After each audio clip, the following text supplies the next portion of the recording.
நீங்கள் பார்த்துக் கொண்டிருப்பது உங்கள் விஜய். படிப்பு வரல அப்படின்னா என்ன மார்க் பார்த்தோன்னா அற விடுவேன் சார். அற விடுவீங்க? அற விடுவேன்.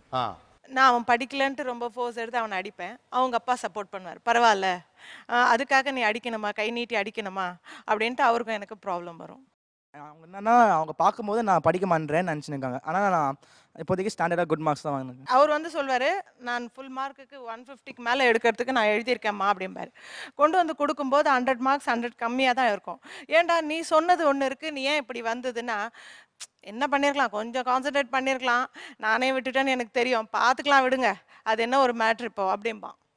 அதை ஏன் செய்ய மாட்டேங்கிற, உனக்கும் தெரியுது உன்னோட ப்ராப்ளம் தெரியும் போது அதில் ஏன் நீ கான்சென்ட்ரேட் பண்ண மாட்டேன்றது எங்களோட கோவம். உங்கள் பையன் ஒரு ஆவரேஜாக படித்தா என்ன ப்ராப்ளம் இல்லை சார், ஆவரேஜாக படிக்கிறேன்னாவது சொல்லிட சொல்லுங்க, நாங்கள் அதுக்கு உண்டான கவலைப்பட மாட்டோம்.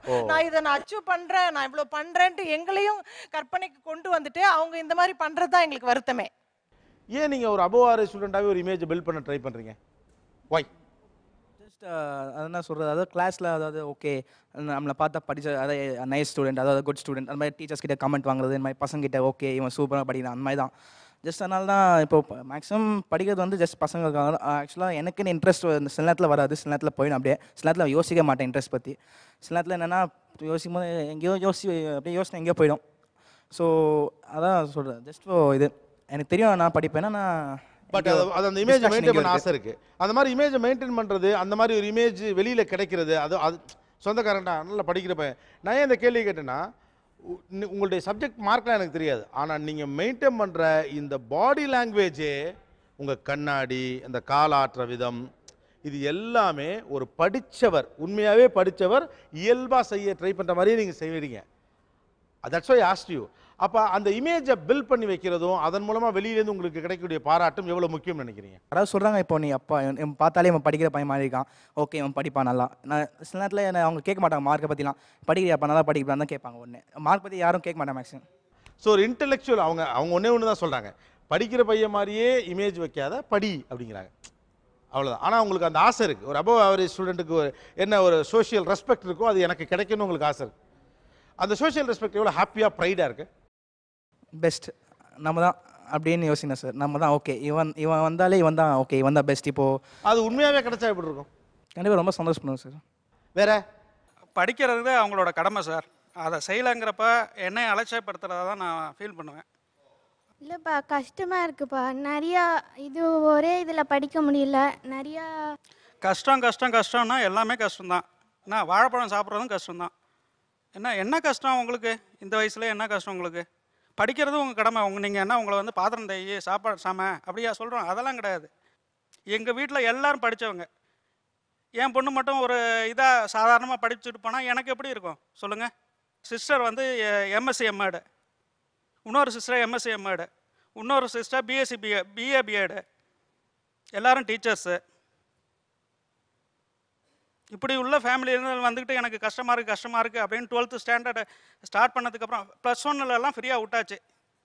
ஆனால் ஹானஸ்ட்டாக ஒன்று சொல்லணும் சார், உங்கள் குடும்பத்தில் எல்லாருமே படித்ததுனால உங்கள் பிள்ளை படிக்கணுங்கிற அவசியம் இல்லை. ஒன்று, ஆனால் படிக்கிறது கஷ்டங்கிறது சார் ட்ரை பண்ணலாம், அட்லீஸ்ட் ட்ரை பண்ணுறதை பற்றி பிரச்சனை சொல்ல, ட்ரையே பண்ணாமல் படிக்கிறது கஷ்டம் அப்படின்னா ஒன்றும் இல்லை. முயன்றால் முடியாது எதுவுமே இல்லை சார். அதெல்லாம் உண்மைதான் சார், முயன்றால் முடியாது ஒண்ணுமே கிடையாது. ஆனா சார் நாங்க என்ன எடுத்துட்டீங்கன்னு வச்சுங்களேன், சாப்பாட்டுக்கே இல்ல சார். எல்லாருக்கும் அப்படி ஒரு ஹிஸ்டரி இருக்கலாம் சார், எல்லாருக்குமே அந்த ஸ்டேஜ்ல இருந்து நாங்கெல்லாம் வந்து. ஆனா சாப்பாட்டுக்கே இல்லாம கஷ்டப்பட்டுக்கிட்டே இருக்கக்கூடிய இன்னமும் பல பேர் இருக்காங்களே, அவங்களாம் உங்களை மாதிரி திறமசாலி இல்லைன்னு நினைக்கிறீங்களா? கிடையாது.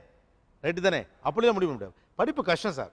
நீங்க அந்த ஃபண்டமெண்டல் பாயிண்ட் ஆஃப் வியூ பார்க்கணும். ட்ரையே பண்ணல ஒரு பக்கம் நீங்க சொல்ற குமரெல்லாம் சரியா இருக்கட்டும், பட் படிப்பு கஷ்டம் அப்படின்னு ஒன்று இருக்கு. என்ன கஷ்டம்? கொஞ்சம் டைம் கொடுங்க, நான் ஐ ப்ரூவ் மை செல்ஃப். ஒரு விஷயம் புரிஞ்சுக்குமா, நீ அழ வேண்டிய அவசியம் இல்லை. எனக்கு கொஞ்சம் டைம் கொடுங்க, நான் ப்ரூவ் பண்ணி காட்டுறேன்லாம் சொல்ல வேண்டியதில்லை. அதெல்லாம் அவசியமே இல்லை. இதெல்லாம் ப்ரூவ் பண்ணி காட்டுறதுக்கு அவசியம் இல்லை. நீ குற்றவாளியும் கிடையாது. முதல்ல அதை நீங்கள் புரிஞ்சுக்கங்க. உனக்கு வரல அவ்வளோதான். You take an effort, nothing wrong about it. நீ ஆவரேஜ் ஸ்டூடெண்ட்டாக இருக்கிறது ஒன்றும் இங்கே கருணை கொடுற குற்றம்லாம் கிடையாது. ஒரு ஆவரேஜ் ஸ்டூடெண்ட்டாக இருக்கிறதுல உங்களுக்கு அவ்வளோ என்ன சார் சிக்கல்? ஆவரேஜ் ஸ்டூடெண்ட் இல்லை சார், அவள் ஆவரேஜ் ஸ்டூடெண்ட்டே கிடையாது. அதை நான் ஷூராக சொல்லுவேன். 2nd ஸ்டாண்டர்ட்லேருந்து ஆவரேஜ் ஸ்டூடெண்ட்ஸ் கிடையாது. அவ்வளோ க்ளோஸாக வாட்ச் பண்ணுறோம், க்ளோஸாக இது பண்ணுறோம், எவ்வளவோ முயற்சி பண்ணோம். ஆனால் வந்து அட் லாஸ்ட் எண்டு பண்ணு பார்த்தீங்கன்னா 424 மார்க்ஸ் தான் எடுத்திருந்தா.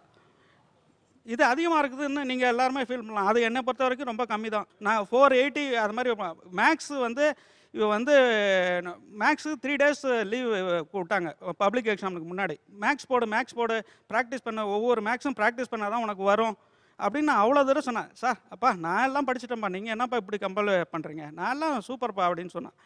இந்த அப்பாவுடைய ஸ்டாண்ட் சரியா? அவரோட ஆம்பிஷன் வந்து அந்த குழந்தை மேலே ரொம்ப இம்போஸ் பண்ணுற மாதிரி இருக்குது. அண்ட் பேசிக்காக அவங்களுக்கு 2 பேருக்கும் வந்து இன்டராக்ஷன் கொஞ்சம் கம்மி தான் வீட்டில் கூட. த வே ஈ வாஸ் டெல்லிங். அவருடைய கால சூழ்நிலையை வச்சு இப்போ இருக்கிற சூழ்நிலையை மறந்துட்டு தன்னுடைய மகள் மேலே அப்போ இருந்ததே இப்போ ஏன் இல்லைன்னு ரெண்டுத்தையும் ஈக்குவலாக நினைக்கிறார். கால வேறுபாடு வேறு, சூழ்நிலைகள் வேறு. எனக்கு அந்த படிப்பு கிடைக்கல, நான் இல்லை, நான் இப்படி படித்தேன், நான் 39 வயசில் உணர்ந்தேன்னு சொல்கிறவர் இப்போ இருக்கிற காலத்துக்கு, இப்போ இருக்கிற டெக்னாலஜி, இப்போ இருக்கிற பிள்ளைகளுடைய மனநிலைமையை அவர் உணர்ந்துக்கலை. அதனால் அவருடைய சிந்தனை வந்து இதில் சரியாக தெரியல. என் பையன் கொஞ்சம் மார்க் எடுத்தால் கூட போதும் அப்படின்னு நீங்கள் தான் சொன்னீங்க. நீங்கள் அவர் பேசும்போது என்ன நினச்சிங்க? எனக்கு வருத்தமாக இருந்துச்சு சார். என்னென்ன? 420 மார்க் எடுக்கிற பிள்ளைய குறை பேசுகிறாரு. 350 எடுத்தால் கூட எனக்கு போதும்னு தோணுது.